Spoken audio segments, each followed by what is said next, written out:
प्यारे मित्रों नमस्कार, कैसे हो। आशा है कि आप सभी अच्छे होंगे और आशा है कि आपकी तैयारी अच्छी से चल रही होगी। आपकी तैयारी को अच्छी बनाने के लिए मैं राजस्थान जीके के 25 महत्वपूर्ण प्रश्नों को लेकर आया हूं, जो सभी एग्जाम की दृष्टि से बहुत महत्वपूर्ण है। इन 25 में से आपके कितने करेक्ट होते हैं कैलकुलेशन करके जरूर बताएं।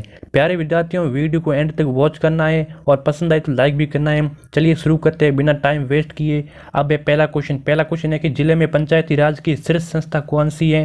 मोस्ट इंपोर्टेंट क्वेश्चन दोस्तों, एक एक क्वेश्चन इंपोर्टेंट है। तो जिले में पंचायती राज की जो शीर्ष संस्था कौन सी है, 4 ऑप्शन दिए गए, नगर परिषद, नगर निगम, पंचायत समिति, जिला परिषद। तो कौन सा राइट हो जाएगा जल्दी से आप कमेंट करके बताइए। दोस्तों एक एक क्वेश्चन, जब तब मैं एक क्वेश्चन बोलता हूं तभी आपको आंसर आपके माइंड में ले लेना है। तो इसका जो राइट ऑप्शन है वो द हो जाएगा। जिला परिषद है वो पंचायत राज की शीर्ष संस्था है। अब बढ़ते हैं क्वेश्चन नंबर 2। दोस्तों मौसर क्या है। 2 नंबर क्वेश्चन है कि मौसर क्या है। तो दोस्तों अरावली की जनजाति है, सती से संबंधित है, या मृत्यु भोज की प्रथा है, या फिर एक झील का नाम है। तो दोस्तों ये मौसर एक मृत्यु भोज की प्रथा है। मोस्ट इंपोर्टेंट क्वेश्चन है, स ऑप्शन बिल्कुल हमारा करेक्ट हो जाएगा। 3 नंबर क्वेश्चन है कि सागरी प्रथा किस प्रथा का दूसरा रूप है। दोस्तों बहुत इंपोर्टेंट क्वेश्चन है, सागरी प्रथा में किस प्रथा का दूसरा नाम है। देवदासी, बंधुआ मजदूर, बाल विवाह, या फिर सती। तो दोस्तों इसका जो ब ऑप्शन है बिल्कुल करेक्ट हो जाएगा, बंधुआ मजदूर है। इसका जो सागरी प्रथा अन्य नाम भी है और सागरी प्रथा का अन्य नाम बंधुआ मजदूर भी है। ब ऑप्शन बिल्कुल करेक्ट हो जाएगा। क्वेश्चन नंबर 4 है कि निम्नलिखित में से कौन सा कवि पृथ्वीराज चौहान का मित्र था। यानी कि पृथ्वीराज चौहान का कौन सा कवि था इसमें से मित्र था। तो दोस्तों 4 ऑप्शन दिए गए हैं, जयनक, चंद्रशेखर, मेरुतुंग, या फिर चंद्रबरदाई। तो दोस्तों द ऑप्शन है बिल्कुल करेक्ट हो जाएगा, चंद्रबरदाई था वो पृथ्वीराज चौहान का मित्रता था, इसके मित्र से संबंध था। अब दोस्तों जयनक का किससे संबंधित था। तो दोस्तों जयनक का पृथ्वीराज रासो से संबंध था। किससे, पृथ्वीराज रासो से। आपको कंफ्यूजन हो सकते हैं, पृथ्वीराज चौहान और रासो में आप कंफ्यूज हो सकते हैं। तो याद रखना जो रासो था वो जयनक से था और पृथ्वीराज चौहान था वो चंद्रबरदाई से था। फिलहाल द ऑप्शन है बिल्कुल करेक्ट हो जाएगा। क्वेश्चन नंबर 5 है कि निम्बार्क संप्रदाय की प्रमुख पीठ कहाँ पर स्थित है। जो निम्बार्क संप्रदाय इसकी प्रमुख पीठ कहाँ पर है। शाहपुरा, नारायणा, पुष्कर, सलेमाबाद। दोस्तों इसका करेक्ट आंसर द हो जाएगा, सलेमाबाद। अब बढ़ते हैं क्वेश्चन नंबर 6। हुरडा किस रियासत में स्थित है। दोस्तों बहुत ही इंपॉर्टेंट क्वेश्चन है। हुरडा में एक सम्मेलन भी हुआ था। अब ये पूछ रहे हैं कि हुरडा किस रियासत में स्थित है, मारवाड़ में, जयपुर, मेवाड़, या फिर कोटा में। तो दोस्तों इसका जो राइट ऑप्शन है वो बिल्कुल स हो जाएगा, मेवाड़ से।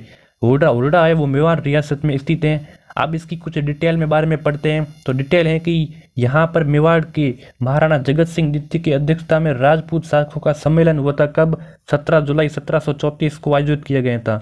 अब क्वेश्चन नंबर 7 है कि राज्यपाल अपने कार्यों के लिए किसके प्रति उत्तरदायी होता है। तो राज्यपाल अपने कार्यों के लिए किसके प्रति उत्तरदायी होता है। राष्ट्रपति, राज्य विधानसभा, संसद, या फिर राज्य की जनता। तो दोस्तों जल्दी से कमेंट करके आंसर बताइए कौन सा राइट हो जाएगा इसमें। तो राज्यपाल अपने कार्यों के लिए जिसके प्रति उत्तरदायी होता है वो होता है राष्ट्रपति। अ ऑप्शन हमारे बिल्कुल करेक्ट हो जाएगा, जिन्होंने भी अ दिया वो उसका सही आंसर है।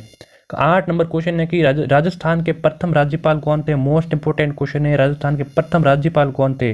महाराणा भूपाल सिंह, हरुभाई उपाध्याय, सरदार गुरुमुख निहाल सिंह, सरदार जोगेंद्र सिंह। तो इसका जो राइट ऑप्शन है वो बिल्कुल स हो जाएगा, सरदार गुरुमुख निहाल सिंह जो राजस्थान के प्रथम राज्यपाल थे। अब आपको कमेंट करके बताना ये कहां से कब तक राज्यपाल रहे। क्वेश्चन नंबर 9 है कि उच्च न्यायालय के न्यायाधीश की नियुक्ति कौन करता है। यानी कि उच्च न्यायालय को जो न्यायाधीश होते हैं उनकी नियुक्ति कौन करता है।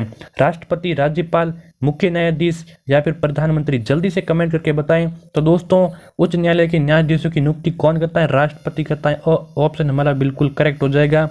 10 नंबर क्वेश्चन है कि रावत भाटा बांध किस जिले में स्थित है। बहुत ही इंपॉर्टेंट क्वेश्चन है दोस्तों, रावत भाटा बांध किस जिले में स्थित है। कई बार एग्जाम में पूछा गया, ऐसे ही क्वेश्चन एग्जाम में आते हैं बार बार और स्टूडेंट उनको इग्नोर कर देते हैं, तो ये सही नहीं है। तो रावत भाटा बांध किस जिले में, कोटा, उदयपुर, चित्तौड़गढ़, या फिर धौलपुर। तो दोस्तों स ऑप्शन बिल्कुल करेक्ट हो जाएगा, रावत भाटा चित्तौड़गढ़ में स्थित है। अब 11 नंबर क्वेश्चन है कि थार का कल्प वृक्ष के नाम से प्रसिद्ध है। यानी कि थार का कल्प वृक्ष किसे कहा जाता है। पीपल को, खेजड़ी को, बबूल को, या फिर खैर को। तो दोस्तों थार का कल्प वृक्ष है वो खेजड़ी को कहा जाता है। ब ऑप्शन हमारा बिल्कुल करेक्ट हो जाएगा, खेजड़ी को थार का कल्प वृक्ष कहा जाता है। 12 नंबर क्वेश्चन है कि पुष्कर मेला कब मनाया जाता है। यानी कि पुष्कर का मेला है, अब आप जानते हो कि पुष्कर का मेला राजस्थान के अजमेर जिले में आयोजित किया जाता है। अब क्वेश्चन में पूछ रहे हैं कि कब आयोजित किया जाता है, तो वैशाख पूर्णिमा को, कार्तिक पूर्णिमा को, फाल्गुन पूर्णिमा को या फिर भाद्रपद पूर्णिमा को। इतना पक्का है कि जो पुष्कर का मेला ये पूर्णिमा को आयोजित किया जाता है। अब कौन से पंचांग में, कौन से महीने में, तो ये कार्तिक पूर्णिमा को आयोजित किया जाता है। ब ऑप्शन हमारा बिल्कुल करेक्ट है, कार्तिक पूर्णिमा को याद रखना। क्वेश्चन नंबर 13 है कि मेवाड़ के किस महाराणा ने संगीत पर ग्रंथ लिखे थे। किस इनमें से किस महाराणा ने, जो मेवाड़ के थे, इन्होंने जो संगीत पर ग्रंथ लिखे थे, संगीत पर अनेक ग्रंथ लिखे थे, तो रतन सिंह, कुंभा, उदय सिंह या फिर प्रताप। तो दोस्तों महाराणा कुंभा है वो हमारा बिल्कुल करेक्ट आंसर हो जाएगा। जो कुंभा ने अनेक ग्रंथ लिखे थे, वह ऑप्शन हमारा बिल्कुल करेक्ट है। अब क्वेश्चन नंबर 14 है कि राजस्थान की सबसे बड़ी कृत्रिम झील कौन सी है। दोस्तों इंपॉर्टेंट क्वेश्चन है। राजस्थान की सबसे बड़ी कृत्रिम का अर्थ है जिसको मनुष्य द्वारा बनाई गई थी, और प्राकृतिक है जो अपने आप जो प्राचीन समय से थी। तो फिलहाल इसका राइट ऑप्शन क्या हो जाएगा, कायलाना झील, राजसमंद झील, नक्की झील या फिर जयसमंद। तो दोस्तों दो ऑप्शन हमारा बिल्कुल करेक्ट हो जाएगा, जयसमंद झील। अब बढ़ते हैं क्वेश्चन नंबर 15। रामदेव जी के मंदिरों में फहरने वाली जो ध्वजा को क्या कहा जाता है। रामदेव जी का, सबसे पहले ये देखिए रामदेव जी का मेला कहाँ लगता है, तो ये पोखरण जैसलमेर में। अब इसके ऊपर फहराने वाली जो ध्वजा होती है उसको क्या कहा जाता है, तो पतंगी, नेजा, पताका या फिर फहरी। तो दोस्तों इसका जो राइट ऑप्शन है वो हो जाएगा नेजा, नेजा कहा जाता है। ऑप्शन ब हमारा बिल्कुल करेक्ट है। 16 नंबर क्वेश्चन है कि राजस्थान में ब्लू पोट्री का प्रसिद्ध केंद्र कहाँ पर स्थित है। दोस्तों इंपॉर्टेंट क्वेश्चन है, ब्लू पोट्री का प्रसिद्ध केंद्र कहाँ पर है, तो जयपुर में, अलवर में, कोटा में, उदयपुर में। 4 ऑप्शन है, चारों में से कौन सा राइट हो जाएगा, जल्दी से कमेंट करके बताइए। तो जयपुर, अलवर, इनमें से जो राइट ऑप्शन है वो बिल्कुल करेक्ट हो जाएगा, जयपुर। आप बढ़ते हैं क्वेश्चन नंबर 17 नंबर क्वेश्चन है कि रणकपुर के जैन मंदिर में कितने खंभे हैं। दोस्तों बहुत ही ज्यादा इंपॉर्टेंट क्वेश्चन है। रणकपुर का जैन मंदिर कहाँ पे, पाली में। तो इसमें जो मंदिर है इसमें कितने खंभे, तो 1144, 1120, 1119 या फिर 1444। तो रणकपुर के जैन मंदिर में जितने खंभे हैं वो है 1444। द ऑप्शन हमारा बिल्कुल करेक्ट हो जाएगा। अब है 18 नंबर क्वेश्चन, चिपको आंदोलन किस रियासत में हुआ। दोस्तों एक एक क्वेश्चन इंपॉर्टेंट है। दोस्तों एक एक क्वेश्चन इंपॉर्टेंट करके सेलेक्ट करके लाया हूँ।